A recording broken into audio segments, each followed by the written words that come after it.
Welcome আপনাদের সবাইকে exciting এই কোর্সের প্রথম মডিউলে, যেখানে আমরা কথা বলবো এইচটিএমএল নিয়ে। এই ভিডিওতে আমরা আসলে শেখার চেষ্টা করবো যে এইচটিএমএল জিনিসটা কি, এটা খায় নাকি মাথায় দেয়, এটা কখন কোথায় কিভাবে ব্যবহার করতে হবে, এবং টুকটাক এইচটিএমএল আসলে ইতিহাস পাতিহাস সম্পর্কে আমরা জানার চেষ্টা করব। তো প্রথমেই আমি যদি আপনাদেরকে বলি যে এইচটিএমএল জিনিসটা কি, এইচটিএমএলটা হচ্ছে অনেক লম্বা একটা সেন্টেন্সের সংক্ষিপ্ত একটা রূপ, যেখানে H for hyper, T for text, M for markup, L for language. এখন আমি যদি এটাকে আরেকটু ডিটেইলে ডিসক্রাইব করার চেষ্টা করি, যেখানে হাইপার শব্দটার আসলে মানেটা কি। আমরা যখন একটা ওয়েব পেজ তৈরি করি, সেখানে বিভিন্ন ধরনের ডেটা থাকে, এই যেগুলোকে আমরা রিসোর্স বলি।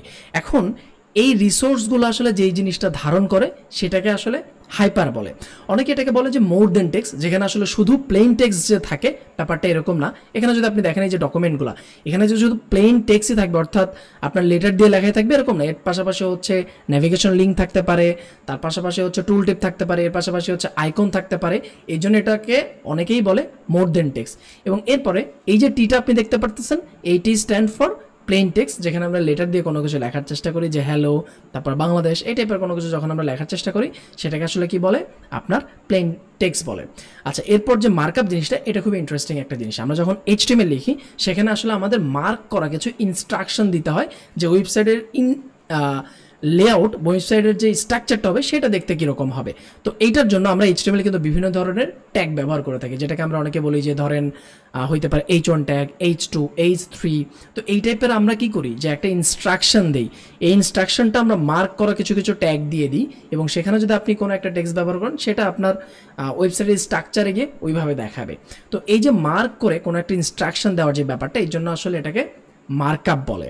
তো মোটামুটি আমাদের হচ্ছে বাঁচে আর কি ল্যাঙ্গুয়েজ বা এল, যেটার মানে হচ্ছে ভাষা। এই পুরোটাকে যদি আমি বলি যে হাইপার টেক্সট মার্কআপ ল্যাঙ্গুয়েজ। আচ্ছা, আমরা তো মোটামুটি একটু এইচটিএমএল সম্পর্কে ধারণা নিয়ে নিছি। এখন এই এইচটিএমএল এর হিস্ট্রিটা জানার পালা। তার আগে আমি আপনাদেরকে ছোট্ট একটা ঘটনা বলি। 1980 সালের দিকে হয়তো হবে, 1980 সালের দিকে সার্ন নামে একটা কোম্পানি, যেটা আসলে ইউরোপিয়ান একটা নিউক্লিয়ার কোম্পানি, সেখানে অনেক মানুষজন কাজ করতো। তাদের ডকুমেন্টেশন রেডি করার জন্য একটা প্রবলেম ফেস করে, যে এত মানুষজনের রিসার্চ ডকুমেন্টেশন বা এই টাইপের জিনিসগুলোর জন্য তারা খুব একটা প্রবলেম ফেস করে এই জিনিসগুলোকে গোছানোর জন্য।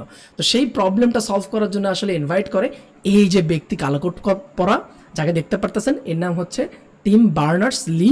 একে ইনভাইট করে। এ গিয়ে কী করে, সে প্রবলেমটা মোটামুটি খুব ভালোভাবে দেখার পরে খুব কষ্ট নিয়ে সে আসলে প্রবলেমটা সলভ করে ফেলে।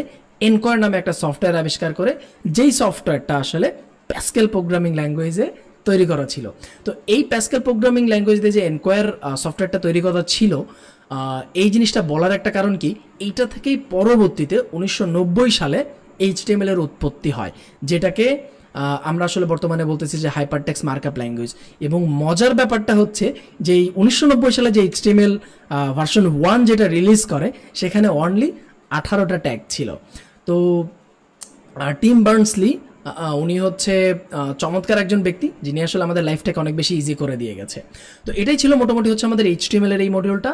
আপনার সাথে আমার দেখা হবে নেক্সট মডিউলে।